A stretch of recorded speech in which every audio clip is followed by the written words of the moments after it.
Nigeria is now offering a hefty reward for any information leading to the missing schoolgirls who disappeared 3 weeks ago.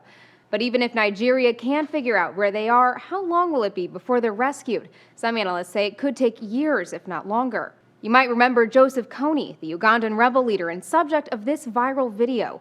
In 1996, his Lord's Resistance Army abducted 139 schoolgirls from their dormitory in Uganda. Despite the international attention the kidnappings drew, the Ugandan military was no match for Kony's army.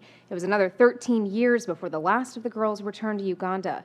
This time around, African affairs analyst Jacob Zen tells the BBC it could take Nigeria just as long.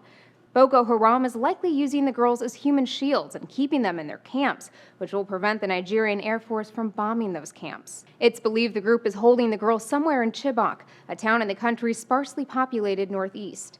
The remote and dense forests there have become a refuge for Boko Haram because the group knows the terrain better than local law enforcement. A writer for The Nation describes the forest as having extremely thick areas where human skins cannot penetrate without being hurt by thorns.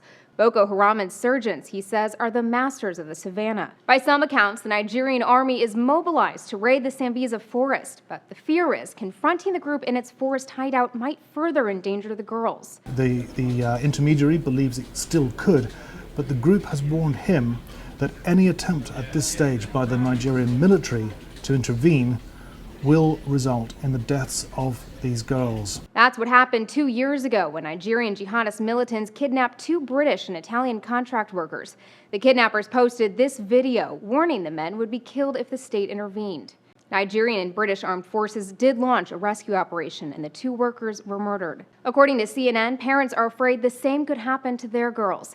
It's why so many have chosen not to talk to the media for fear their daughters may be singled out for reprisals. Another issue hampering the search, the missing schoolgirls are thought to have been split up by now into separate groups, making their location even harder to pinpoint, which would seem to leave the option of negotiating with Boko Haram. But experts say that's nearly impossible to do.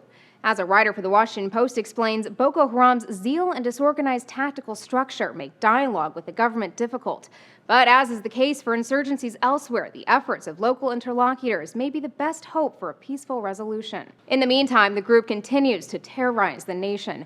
One government official reported 150 deaths at the hands of the group during a Boko Haram assault on a village in Nigeria's Borno state earlier this week.